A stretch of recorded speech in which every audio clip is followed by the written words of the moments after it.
daughter and my son-in-law, and he's done an incredible job. And it's really wonderful to be with the unbelievable leaders of our nation's historically black colleges and universities. It was a very important trip for me to be here with you today. A couple of people aren't happy because I had to cancel them out, but that's okay. We don't mind. I'm truly honored to be here today to celebrate the vital and cherished role of the HBCUs in American life. Together we will ensure that HBCUs continue to thrive and prosper and flourish for the countless generations to come. For more than, and we know we're doing it, we've done a lot and we're going to do a lot more. For more than 180 years, HBCUs have strengthened our country and called America to greatness. Your institutions have been pillars of excellence in higher education and the engines of advancement for African American citizens. They've been incredible, the job they've done.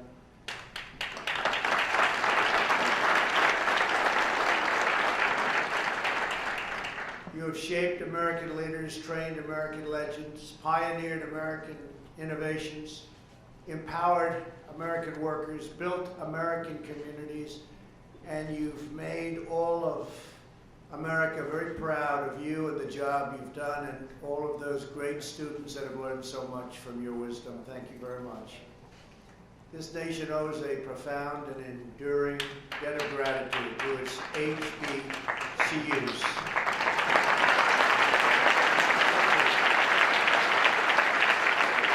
That is why we gathered to pay tribute to this remarkable legacy and to renew our commitment to protecting, promoting, and supporting HBCUs like never before. And I think you've seen that. You've seen this administration's commitment bigger and better and stronger than any previous administration by far. So it's very important. My administration is determined to fight for you and the noble institutions you represent each and every day. We're grateful to be joined this afternoon by a tireless supporter of HBCU Secretary Betsy DeVos, who's in the audience somewhere. Thank you, Betsy. Thank you. I also want to recognize our terrific Executive Director of the White House HBCUs Initiative, Jonathan Holyfield.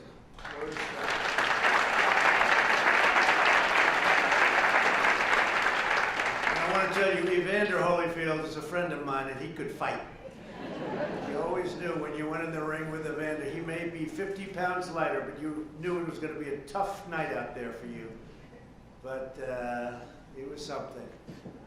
I just spoke with my Board of Advisors for HBCUs, and let me thank our amazing chairman, Johnny Taylor. Johnny, thank you very much.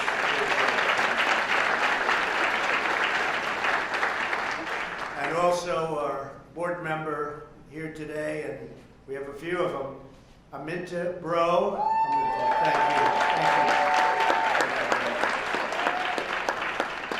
you. Phyllis Dawkins. Phyllis, thank you. Great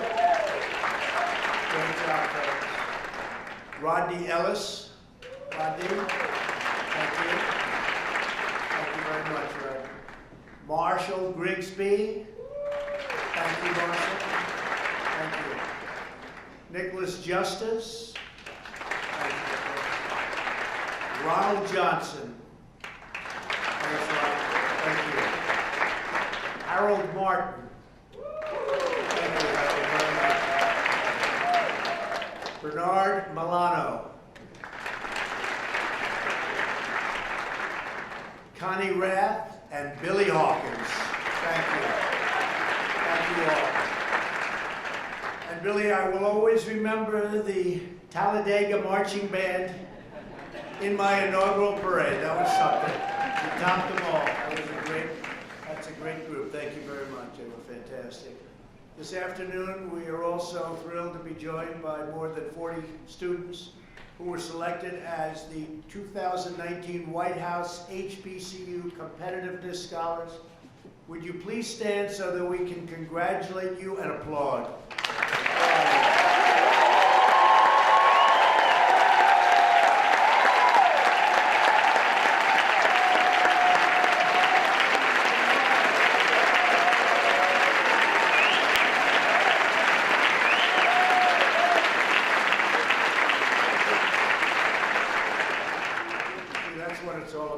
when you get right down to it, isn't it? The inspiring tradition of HBCUs dates back to the Civil War era, when pastors, abolitionists, and men and women who had escaped slavery founded many of the first colleges and universities for African Americans. A long time ago.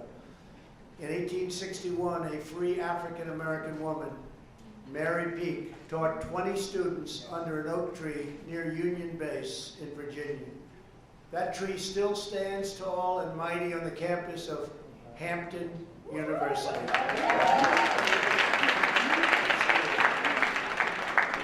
In the face of immense hardship and painful injustice, your schools rose to the very pinnacle of academia, becoming many of America's finest and most acclaimed institutions of higher learning.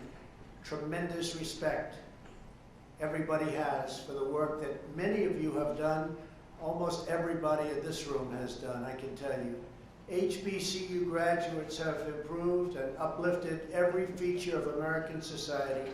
From your halls came great Americans like Booker T. Washington, Rosa Parks, Ida B. Wells, Supreme Court Justice Thurgood Marshall, NASA mathematician Katherine Johnson,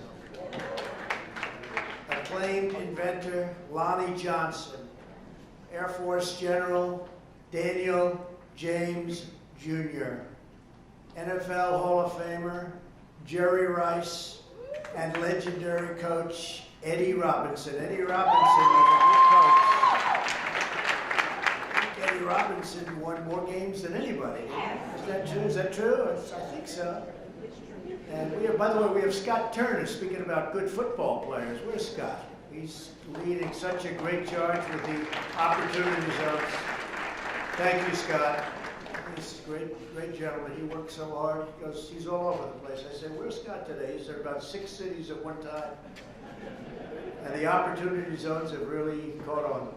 Been incredible. Thank you, Scott. During World War II, Tuskegee University trained the young Americans who would become the legendary Tuskegee Airmen. That was a great group of people. Reverend Martin Luther King Jr. graduated from Morehouse College. That's great.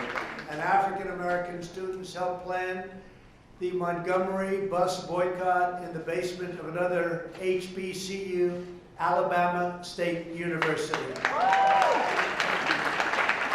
Our historically black colleges and universities have always challenged our nation to be better and braver, to do what is right, to dream bigger, aim higher, and always be bolder in pursuit of what is just, decent, and true.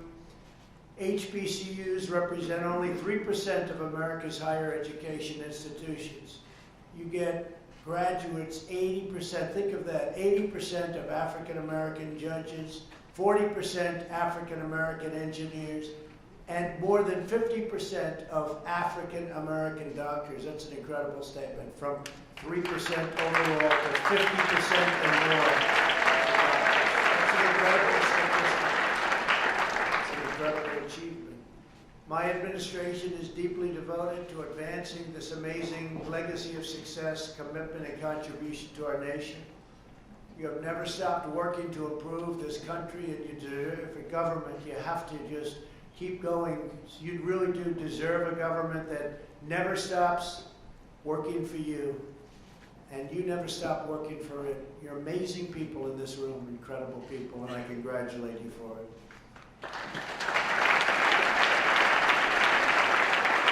That is why in my first weeks in office, I took action to make HBCUs a top priority once again.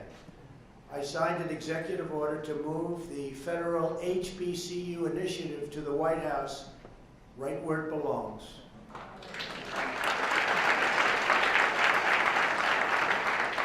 Over the past 2.5 years, we have listened and learned from you, and we have taken very, very major action. I think you know that.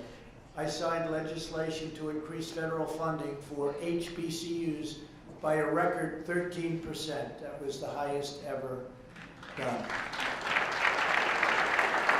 When members of the Thurgood Marshall College Fund asked us to lift the ban on Pell Grants for summer classes, I included that change in my budget, and we worked with Congress, so we got it done.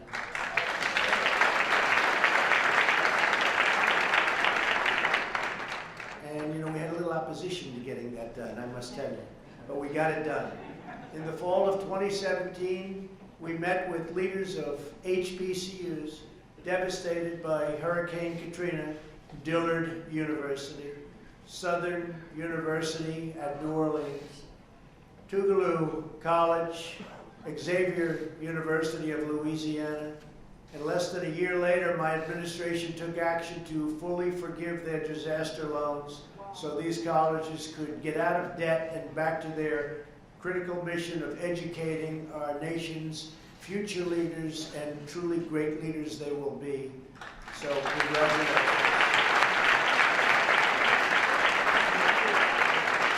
Last year, my administration also worked with UNCF and key members of Congress to provide capital finance loan deferment to 13 HBCUs that presented rigorous plans for growth. In total, over the last 2.5 years, through the capital financing program, we have provided more than $500 million in loans to HBCUs.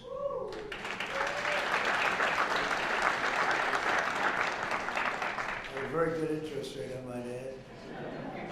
Right here in our nation's capital, we delivered an additional grant of $15 million to the only federally chartered HBCU, a great school with a great reputation that was already mentioned once today, Howard University. It really is. I signed a farm bill that included more than $100 million for scholarships, research, and centers of excellence at historically black colleges and universities that are land-grant institutions, $100 million. And thanks to Secretary DeVos' leadership and her work with many of you, we've also made unprecedented progress to reduce unnecessary regulatory burdens so that your institutions are free to innovate and offer more flexible options for the students. And you're doing that. You're doing a lot of great options. I looked at some before. You've got a lot of really great options, and that's what you need. Today, I'm thrilled to announce another major action we're taking to protect HBCUs. Previously, federal law restricted more than 40 faith-based HBCUs and seminaries from fully accessing federal support for capital improvement projects. This meant that your faith-based institutions, which have made such extraordinary contributions to America, were unfairly punished for their religious beliefs. Did we know that? Did everybody know that? Because that was not good. This week, our Department of Justice has published an opinion declaring such discriminatory restrictions as unconstitutional.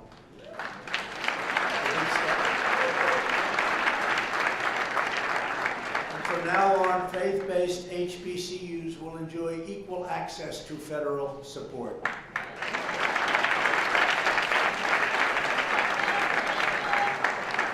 When I came into office, I directed the entire federal government to develop a strategy to support historically black colleges and universities.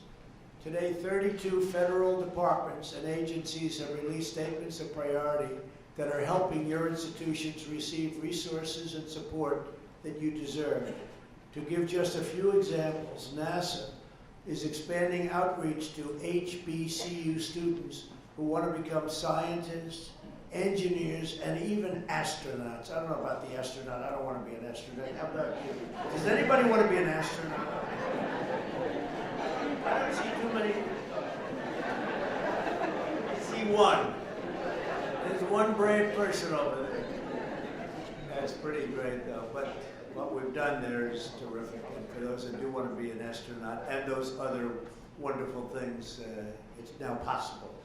The Departments of Labor and Education are working with HBCUs to increase apprenticeship opportunities. Our federal budget also prioritizes HBCUs and our plan to give more students access to state-of-the-art training in high-demand fields such as science, technology, engineering, and math. We want to help each student have the experience they need to get a tremendous job, enjoy a rewarding career, and join our great national effort to rebuild America. That's what we're doing. A fierce dedication to strengthening HBCUs is a core part of my administration's unwavering focus on the project of national renewal. We are working every day to make decisive decisions so that we can really avoid many of the failures of the past. There have been so many failures, it just didn't work. And a lot of that's been our government's fault. They didn't allow it to work. We're fixing decades of mistakes made by politicians in both parties who put the needs of other countries before our own country and who put special interests before the interests of everyday, hardworking Americans. Past leaders spent trillions of dollars in the Middle East, but they let our citizens suffer, our middle class languish, and our neighborhoods fall into total disrepair. And they didn't take care of our colleges. I mean, our colleges at different levels. They didn't take care of a lot of things. The Washington establishment enacted ruinous trade policies that devastated millions of hardworking families and inflicted deep economic pain on many African American communities. Both leaders in both parties let China and other nations loot our jobs, raid our factories, and shatter the dreams of our citizens. China would take out of our country more than $500 billion a year for many years and steal our intellectual property. Things are much different today. More than 500,000 African Americans lost good-paying manufacturing jobs after a twin disasters of NAFTA and China's entrance into the WTO, that's the World Trade Organization. That was when it all began to happen. These were not good deals. You're going to all make better deals than that. You have to promise me when you're up here someday, one of you or two of you or three of you at different times, of course. You'll be up here. We don't do any tries over here, right? But you'll be at different times, but you'll do much better than the past. But under this administration, the era of economic surrender is over. We're bringing back our jobs, we're bringing back our wealth, and we're bringing back our dignity. The stock market is getting ready, it seems, to hit the 118th day. We have had 118 records where we hit the highest point. And 3 weeks ago, they were saying recession, recession. They were hoping for recession because maybe that would hurt our chances of doing all of the things that we're doing, but we're getting ready, it looks like, to hit another great milestone, another great all-time stock market record, which to me means jobs more than anything else. Forget about stock prices, it means jobs. After years of building up other countries, we're finally building up our country, standing up for our workers and fighting for our forgotten communities. The first and highest duty of government is to take care of its own citizens. African Americans built this nation through generations of blood, sweat, and tears. And you, like all of our citizens, are entitled to a government that puts your needs, your interests, and your families first.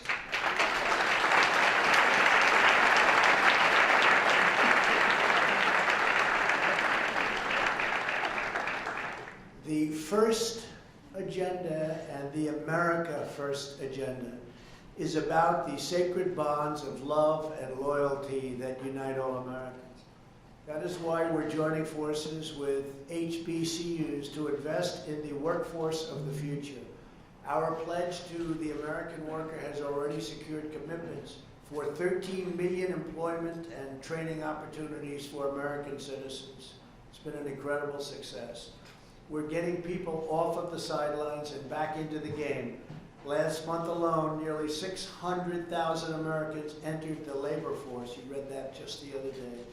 To unleash small business creation and produce millions of jobs, we passed massive tax cuts and launched a historic regulatory reduction campaign.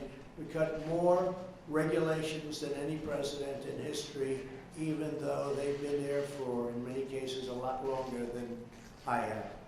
Thanks to these pro-American trade, tax, and regulatory policies, the economy is booming and wages are rising, and our country is very much respected again. Last month, the unemployment rate for African Americans hit yet another all-time historic low. In the history of our country, it's the lowest number we've ever had.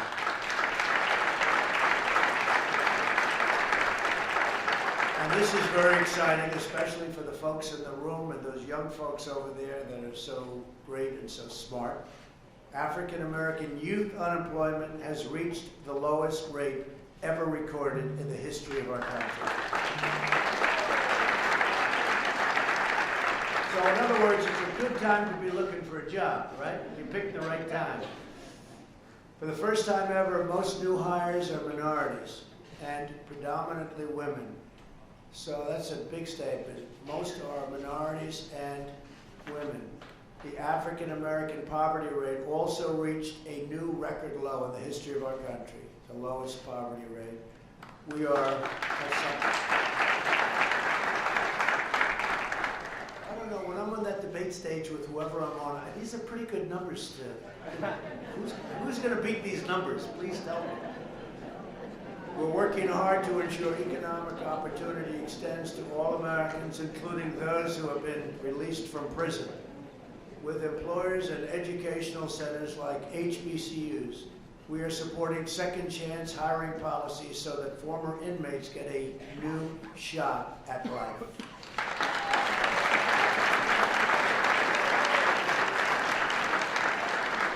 And we're very proud of this. I have to say that it's never been like this before. There's never been anything where you get out of prison and they weren't able to find jobs. They had that stigma. They weren't able to find a job. Nobody would hire them.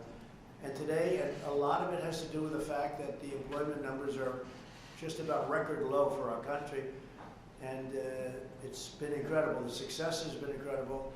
And the quality has been incredible. So many employers are saying, I wish I knew about this. I would have started it years ago. So it's been an incredible time. And there's never been a time like it as far as people getting out of prison and getting a real shot at life. So we're very proud of that.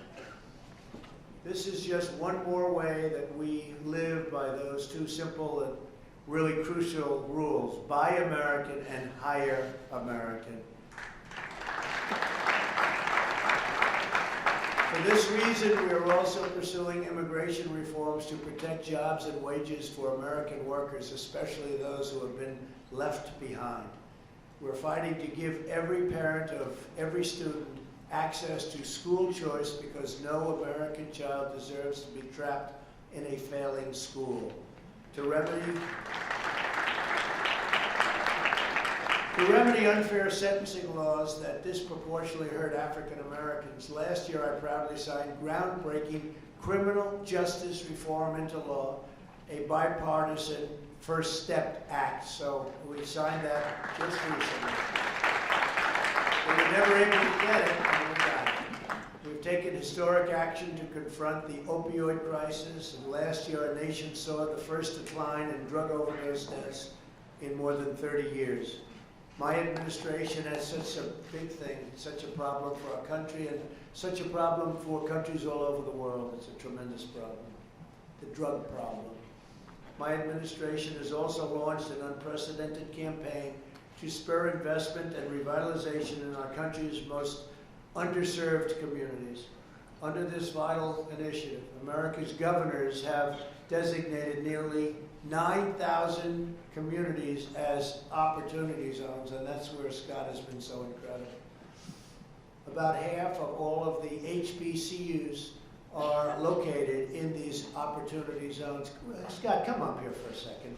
Just come up. This guy is so unbelievable. He's so unbelievable, the job he's doing. I only asked, do you sleep? But they asked me that question too. Do you sleep? He sleeps, I think, maybe less than I do. Come on up, Scott.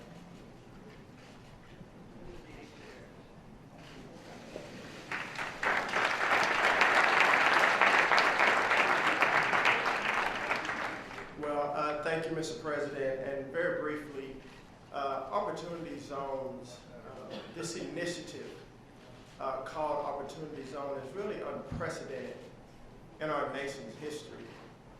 You take private capital and you partner it with public investment to bring about real revitalization and transformation in our communities. And it's unique because it's not just economic development, it's community development. See, poverty, it has no favor. Poverty is in the black community, it's in the white community, it's urban, it's rural, it's tribal, it's suburban. We've been to 38 cities in the last 15 weeks. And I've seen some of the worst cities in our country, from coast to coast, tip to tip, and even in the heartland. And one thing I've learned is that poverty does not care what you look like. It doesn't care where you come from. But I've had an old saying that I like to teach my son: we fight fire with fire. The name of this council is the White House Opportunity and Revitalization Council. Revitalize means to imbue with new life. It means to reinvigorate, to re-energize. Revitalization also has no color. Revitalization has no party, ladies and gentlemen. Revitalization starts in the heart of every man and every woman.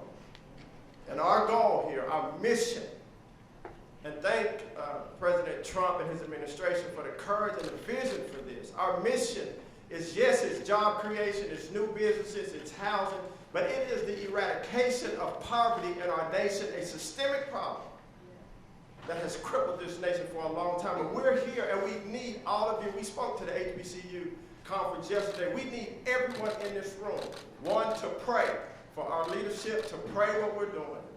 And number two, see how you can get involved to bring about revitalization where you live. Doesn't matter, black, white, Democrat, Republican, doesn't matter. Revitalization starts in the heart. I'm grateful to steward this council, and I'm going to try to reach as many people as we can. Because at the end of the day, long after all of us are gone to glory, this has to have a generational impact, and history will tell the story. Revitalization.